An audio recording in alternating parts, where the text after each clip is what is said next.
This is Professor Pete Alexander with the Winning at Business and Life podcast, where business leaders share their insights. It is 6 questions in 7 minutes because successful business leaders are busy and rarely have more time to spare. So let's get to it. Question number one, in a few sentences, please tell me who you are and what you do.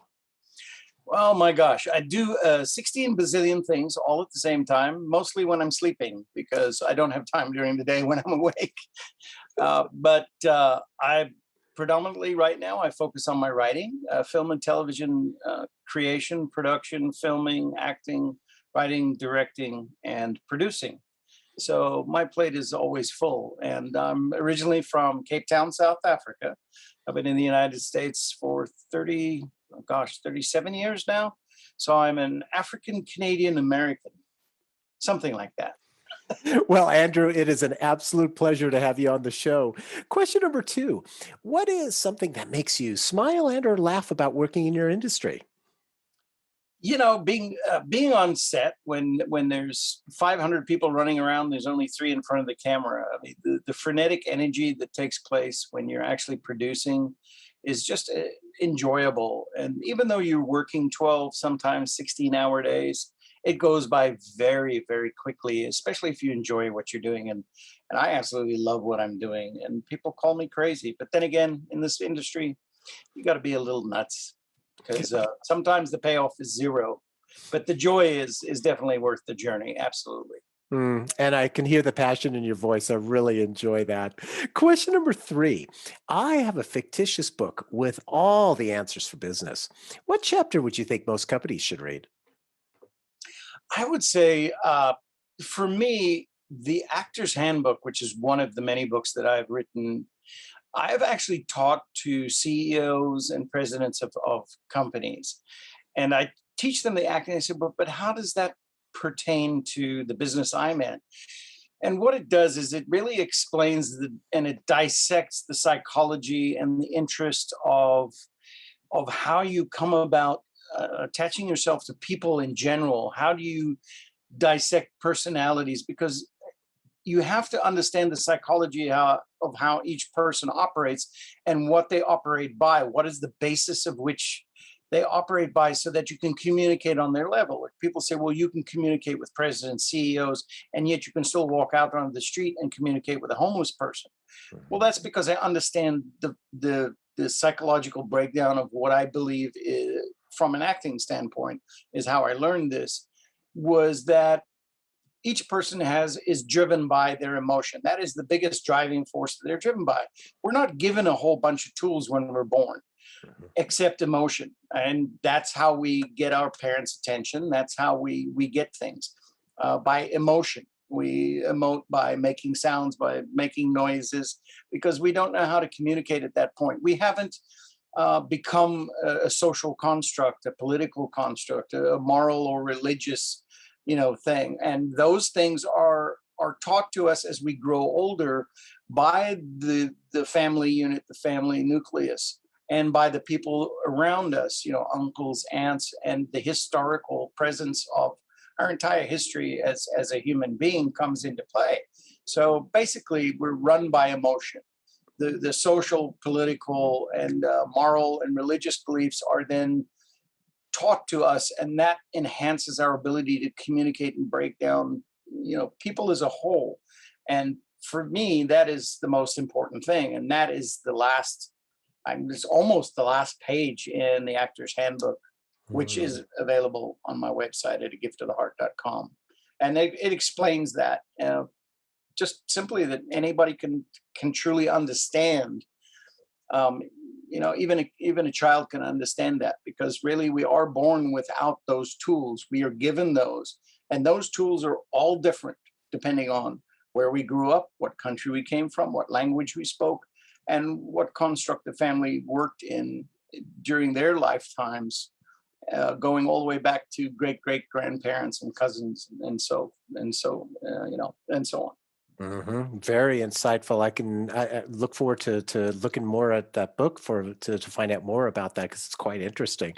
Question number four, other than the generic work harder, have a great attitude, and care for customers, what advice or insight would you give to other business leaders? Oh, well, most of us. Well, I mean, I think. Well, I would like to think most of us are philanthropic in some sense, Mhm. but I think giving is probably the most powerful tool you have. And you can. Most people misconstrue giving with financial gain or financial benefit, and I think that's where the message gets lost. The message to giving is not just a financial in a financial construct. I think it's what you give from your heart.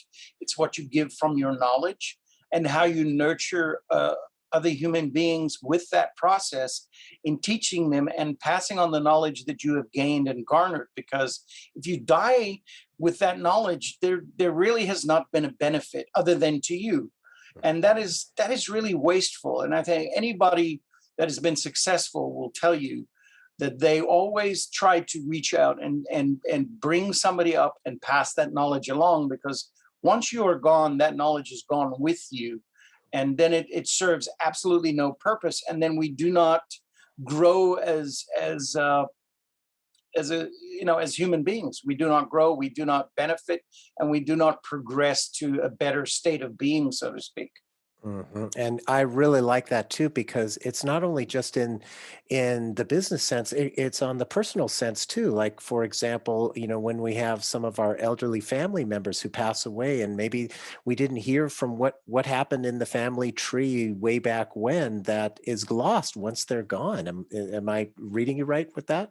Oh, absolutely. And here's the thing, and this is where I've found that the greatest benefit for me is the joy that you get from giving to others. There is Mhm. an immense joy that you get when you see them smile, when you see their truthful response of graciousness and happiness and thankfulness of doing the simplest thing, like opening a door, saying you're welcome, or can I help you across the street. It may sound redundant in this day and age, but it isn't.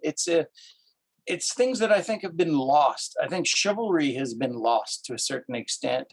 And anybody can have that chivalry. You don't have to be a man, woman, animal, or whatever.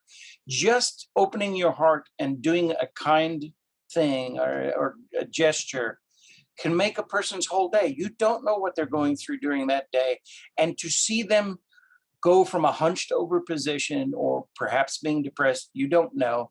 And just that simple little act of kindness of giving and saying, have a blessed day, have a great day. I hope you really enjoy your day. Let me hold the door for you. Or you just hold the door and they say, thank you. You say, you're welcome. And the smile and the joy, it makes my hair stand up. And I love. I get a kick out of that. And yeah, I do too. It's just it's one of my favorite sayings is "Be the reason that someone smiles today," and it really if you can pass that on as you're saying, it really it's a real positive. And for me, I just make sure I don't. Have an expectation like if you open the door for someone, I don't expect them to say thank you. Um, but when they do, and most of them will, it's like the cherry on top of the ice cream sundae. It is absolutely. It's it's well, the latest ice cream I've fallen in love with is mint chocolate chip. So yeah, that would be like putting a little extra cream on top of that when they say, thank you, and you go, you're welcome. Just they feel good, you feel good, and it's such a simple gesture. It doesn't mean you have to give them money. Right. Just the simplest thing can give you a lot of joy, and you can give someone else a lot of joy just by being human, Mhm, maintaining that ability. Absolutely. I absolutely love that. Question number 5. What other business leader like yourself would you like to acknowledge and invite to be on my podcast? I would like to acknowledge we're not friends and we haven't met, although I would really love to meet him because he's got a lot of money. But that's besides the point. I'm actually joking, really.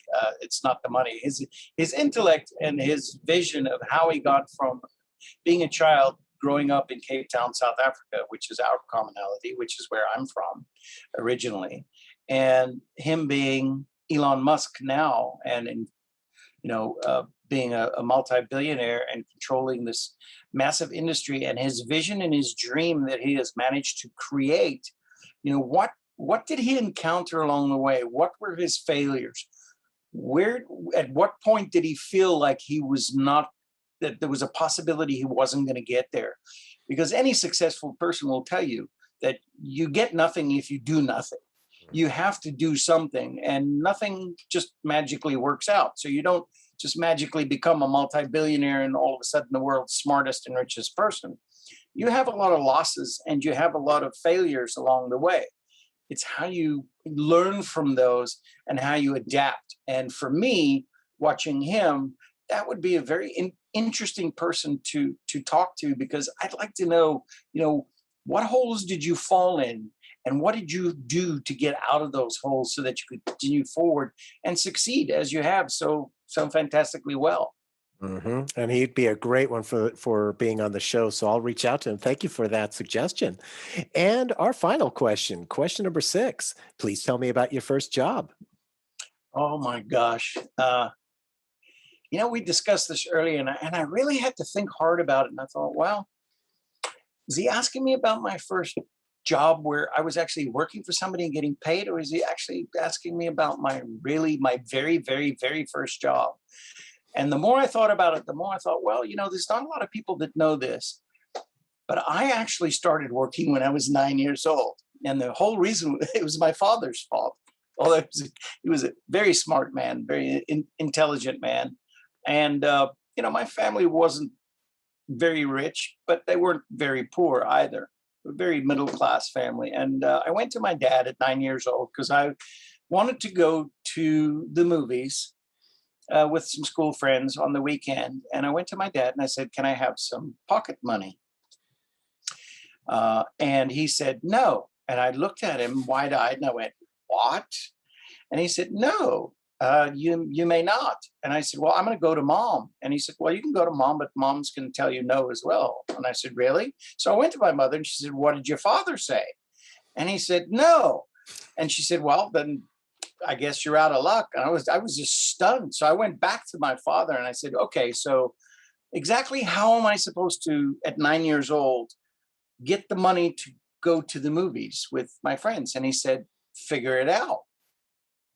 And I was like, "Okay, so what exactly are you trying to get me to do here?" He said, "If you can learn to survive at your age and figure things out," he said, "you will never, ever be broke." Hmm. And I was like, of course, at 9 years old, I'm thinking that's Japanese, that's Chinese, that's Russian. This is a language I am not familiar with at all. I can barely speak English at 9. So, my mom and dad had a fur company, and they made fur coats for Europe at the time. And I used to spend a fair amount of time there in the afternoons doing my schoolwork and watching all these little pieces of real fur being thrown away. And one day it hit me. I was like, well, that's just going to the garbage. But there were some good pieces. There's, Mhm. 1 foot, 18 inches, 16 inches, 8 inches wide. I'm thinking, hats, gloves. There's all kinds of little things you can make with all these little pieces. So I started bagging up these pieces, and my mom asked me, she says, "What are you doing with those?" And I laughingly said, "I'm going to go door to door and sell them." And she giggled. And my dad just kind of chuckled and walked away. Well, within a week, every afternoon after school, I would go with that bag of little pieces of fur and knock on doors. And these ladies would come to the door, house moms, and they go, "Oh, hi." What are they going to say to a 9-year-old, right? And I just have this big old smile on my face, and I'd hold up a piece and go, "Would you like to buy a piece of this for $1?"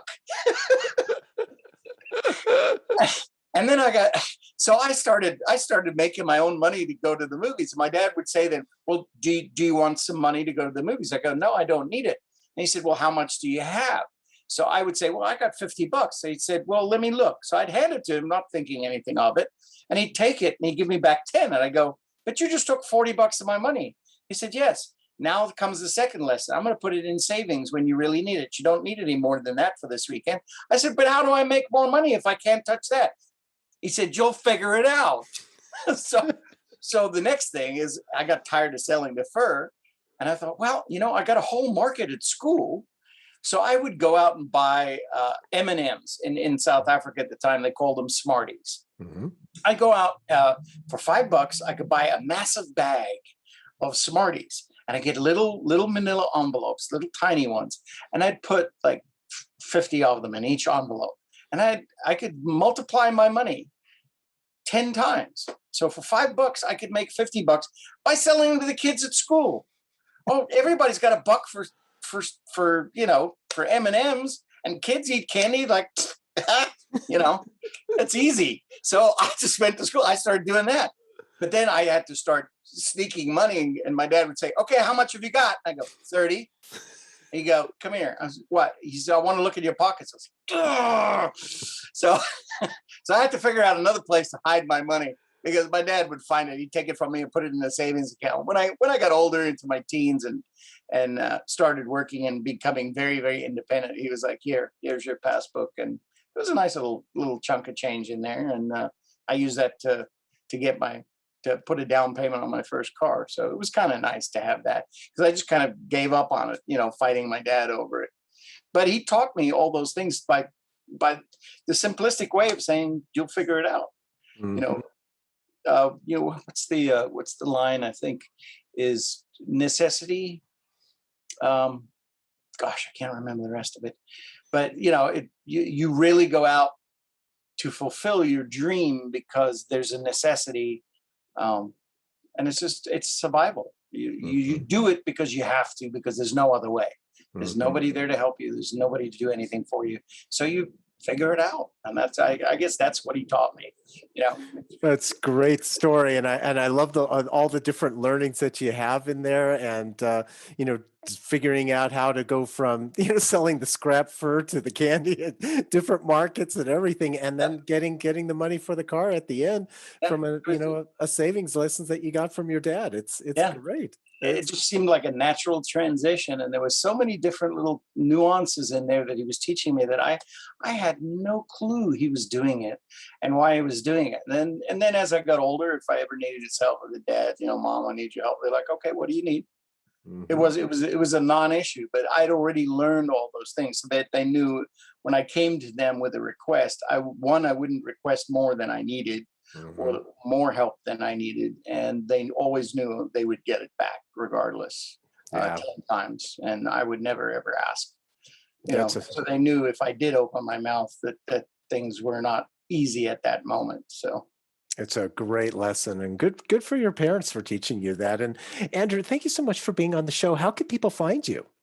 oh my gosh, best place to find me is at a giftoftheheart.com. It's a giftoftheheart.com. Some people say from, and I go, no, it's of. I don't want to correct you, but it's of. Otherwise, you're going to go to some place I have no idea, in Guatemala, probably. I don't know, but that's the place to go. There's, we sell Gifts of the Heart stuff. Our whole mission is to help kids with cancer, families in need. We have a purpose behind our film, and the good news is, as of, oh golly, 2 days ago, is we are going to actually finally, after 6 years of hard work, we're going to actually be shooting the film, A Gift of the Heart, next year. So hopefully it'll be out for Christmas next year. That's our goal. So I'm very excited about that. The book is out. There's other books there about A Gift of the Heart. It talks about our mission. It talks about the people we've spoken to, and we also have merchandise, and all that money goes to, is going to go, all the net proceeds will go to kids with cancer and families in need. That's our whole purpose behind that whole project, is giving, which we discussed earlier. And that's really wonderful. And congratulations on the upcoming film. I'm looking forward to seeing it myself. And this is Professor Pete Alexander with the Winning at Business and Life podcast. Find hundreds of previous episodes on your favorite podcast app. Thanks for listening.